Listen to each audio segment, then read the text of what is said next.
Tomodachi Life Living the Dream is doing really well sales-wise. It sold over 500,000 physical copies in Japan alone in the first week. It even led to a boost in Switch 1 sales in Japan. Maybe it does have a chance of beating out the PS2 after all. It also beat out the other recent Nintendo exclusive cozy game, Pokemon Pokopia, by about 25,000 copies, but I think it's too early to tell if this game will be more successful than it or not. It's also topping the charts in both the UK and France, and in the US, it's sold out at almost every major retailer besides Amazon. And it's the first game in quite a while that fully puts the Miis in the spotlight. Miitopia released 5 years ago on Switch, and despite being handled excellently with the makeup system, it still was a Grezzo remaster of a 3DS game with not too many other changes. Then, just the next year, in 2022, we got Switch Sports, which mostly ditched the Miis in favor of the Sportsmates, which were inferior to the Miis in almost every way. There was barely any customization, mainly only for outfits and costumes. They were much more in line with the Animal Crossing villagers or Inklings and Octolinks in Splatoon than something that truly represented the player all around.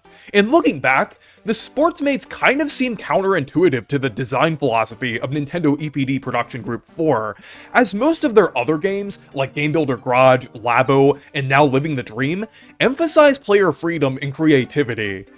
But it likely turned out this way because a lot of the Switch Sports team were new to Nintendo, and the director couldn't really think of many ideas to expand upon Wii Sports, even though he literally made a widely beloved Wii Sports sequel with double the content of Switch Sports nearly 15 years earlier.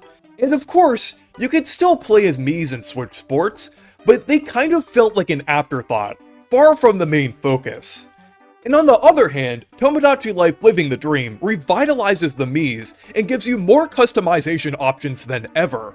You can give your Miis ears now, draw extra details with face paint, and there are also a ton of options for things like eyes, facial hair, and hair color. This is basically the exact opposite of what Switch Sports was going for, and is one of the reasons why this game is so appealing to people. It not only revitalizes the Miis, but it also brings back the fun in making Miis. It brings me back to when I was a kid making really wacky looking Miis, or Miis based on characters that I liked. I did that a lot back on the Wii, Wii U, and 3DS. And that's something that no other Nintendo avatar creation tool has been able to accomplish. So even though the Miis were technically never fully gone, Living the Dream feels like their grand return in so many ways.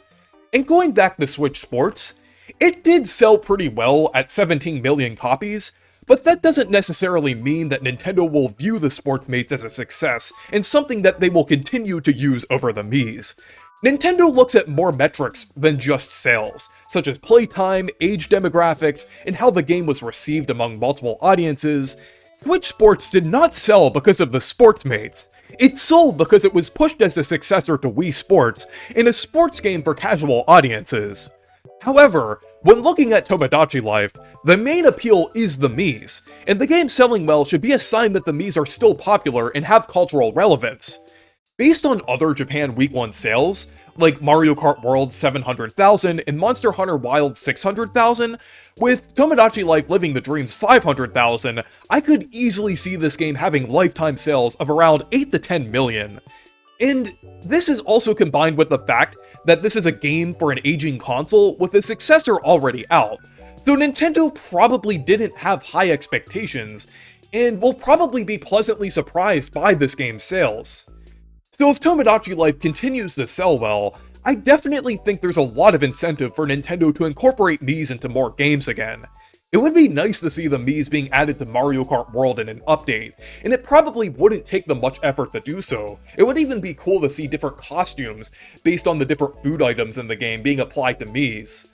And a Miitopia sequel also seems like something that could be on the table as well, though it would likely be developed by EPD4 like the 3DS version rather than Grezzo, since Grezzo seems to be busy with either other remasters or top-down Zelda games.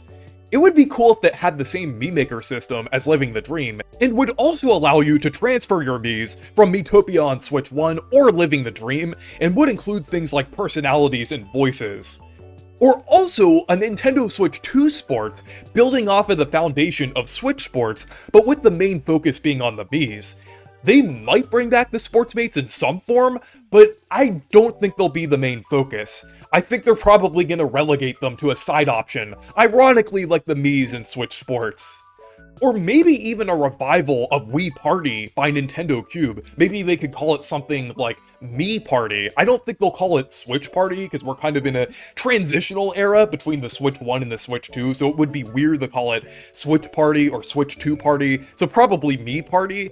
And since Mario Party went back to the more traditional Nintendo 64 and GameCube era style, and that's more popular for Mario Party than anything, a Wii Party successor could continue to have more experimental or unconventional party game ideas. So I definitely think Miis have a brighter future than they ever had over the past 10 years. Living the dream might be the push that they need to help boost them back into prominence during the Switch 2 era, and I'm excited to see what Nintendo could potentially do with the Miis again. So anyways, thank you guys for watching this video. Make sure to leave a like and subscribe for more, and make sure to check out my Discord server and Blue Sky if you want to. Stay perky!